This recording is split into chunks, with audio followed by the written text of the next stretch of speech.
أعوذ بالله من الشيطان اللعين الرجيم بسم الله الرحمن الرحيم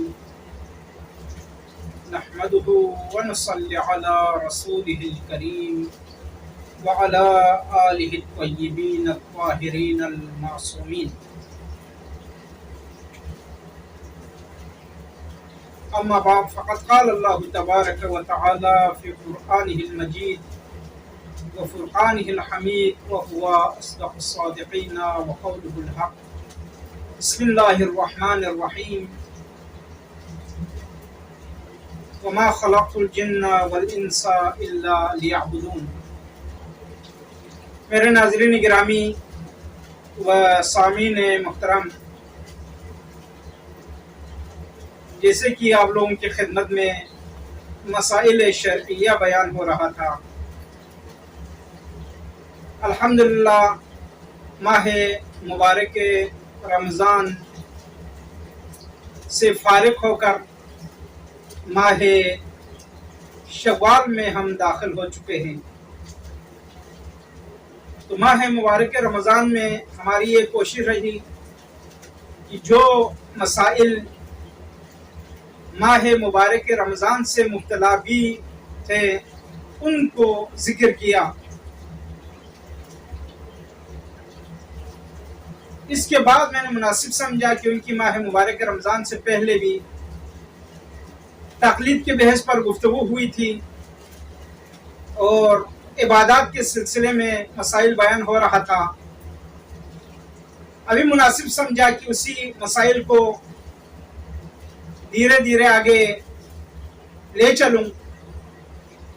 تو آج میں گفتگو کرنے جا رہا ہوں کہ غسل جنابت کے طریقے، آیا غسل جنابت غسل کرنا واجب ہے یا مکروہ ہے یا مستحب ہے یا مباح ہے، اس کو ذکر کروں گا۔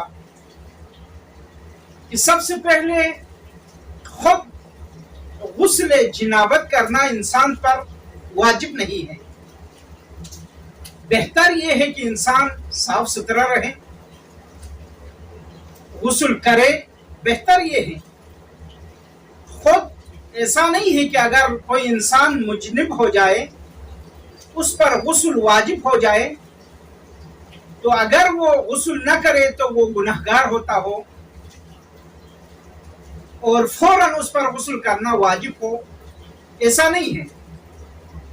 اما کسی اور چیز کے لیے غسل کرنا واجب ہے، واجب عبادات کے لیے جیسے کہ نماز وغیرہ کے لیے،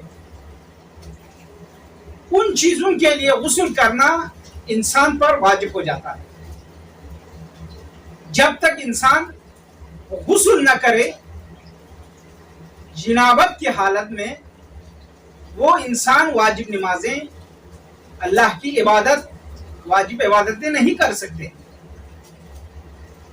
اما کچھ چیزیں ایسی ہیں جو انسان بجا لائے تو کوئی مسئلہ نہیں ہے، مجنب کی حالت میں بھی بجا لا سکتے ہیں۔ کچھ چیزیں ایسی ہیں جو مکروہ ہے، کچھ چیزیں ایسی ہیں جو حرام ہیں، کچھ چیزیں ایسی ہیں جو مباح ہے۔ ان کو میں انشاءاللہ اگلے آنے والی گفتگو میں ذکر کروں گا۔ مجنب شخص پر عبادات کے لیے غسل کرنا واجب ہے، خود غسل واجب نہیں ہے۔ جیسے کہ آپ مجنب ہو تو آپ نماز جنازے میں شرکت کر سکتے ہیں، نماز میت میں آپ شرکت کر سکتے ہیں، وہ نماز آپ غسل جنابت پہ بھی ہو تو آپ پڑھ سکتے ہیں، مسئلہ نہیں ہے۔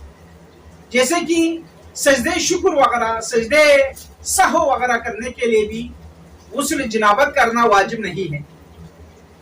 اور اگر کسی پر واجب سورہ کی یعنی جس میں سجدہ واجب ہو، وہ آیت پڑھی ہو اور اس پر سجدہ واجب ہو، تو بھی اس سجدہ کو بجا لانے کے لیے غسل جنابت کرنا واجب نہیں ہے۔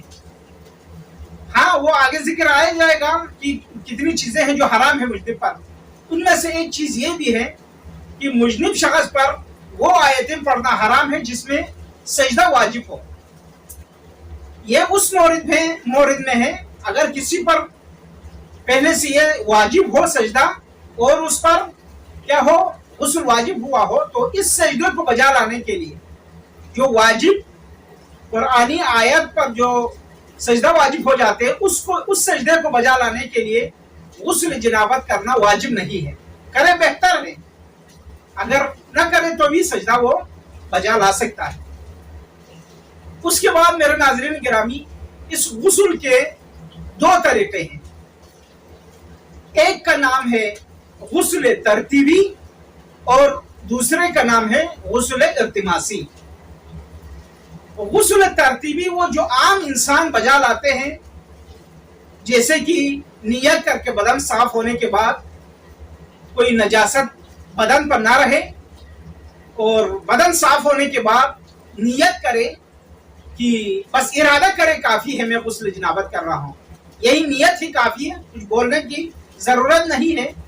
यह नियत हो, इस नियत के साथ, इस इरादे के साथ पहले सर और गर्दन को धो ले, गुस्ल की नियत से पानी डाले, फिर दाएं तरफ और फिर बाएं तरफ। यह है तरतीबी।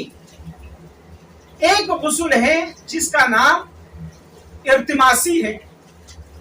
अब उस इल्तिमासी में भी दो तरीके हैं। एक का नाम गुस्ल इल्तिमासी दफ़ई है, दूसरे का नाम है गुस्ल इल्तिमासी तदरीजी है।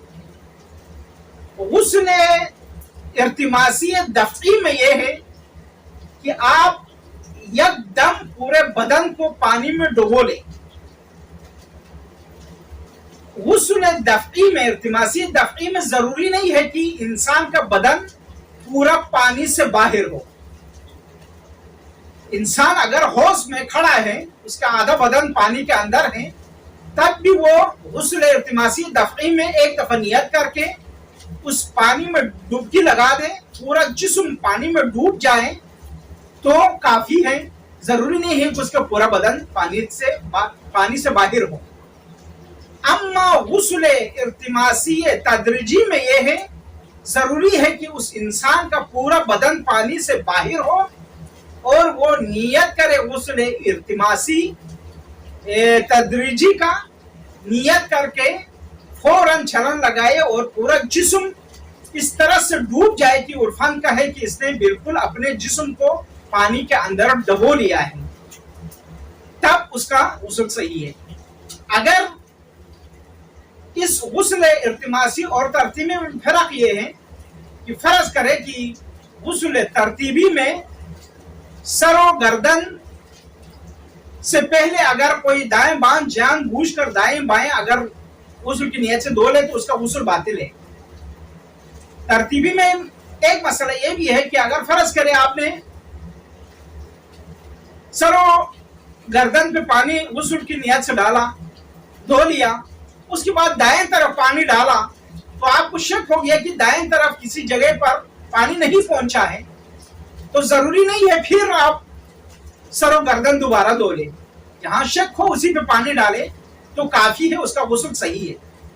अम्मा इल्तिमासी में ऐसा नहीं है कि अगर इल्तिमासी में एक दफा डुबकी लगाने के बाद आपको शक हो कि मेरा बदन का कुछ हिस्सा बाहर रहा है पानी से, तो जरूरी है कि दोबारा नियत करके फिर पूरा पानी को उस पानी के अंदर डबो ले, पूरा बदन को उस पानी के अंदर फिर दोबारा डबो ले, तब उसके गुस्ल इल्तिमासी सही होते हैं। इसके बाद इंशाल्लाह मैं बयान करूंगा आने वाले गुफ्तगू में कि वो कौन सी चीज है या वो कौन सा अफ़आल है जो मुजनिब शख्स पर हराम है, और वो कौन सी चीजें हैं जो मुजनिब शख्स पर मकरूह है, और वो कौन सी चीजें हैं जो मुजनिब शख्स पर मुबाह है। इंशाल्लाह वो आने वाली गुफ्तगू में बयान करूंगा बशर्ते जिंदगी। तो दुआ करता हूँ पाक परवरदिगारा हमें फ़िक़ही मसाइल को जानकर इस पे अमल करने की तौफीक इनायत फरमा, और लोगों तक पहुँचाने की भी अल्लाह ताला हमें तौफीक अता फरमा। व आखिरु दावाना अनिल हम्दुलिल्लाहि रब्बिल आलमीन।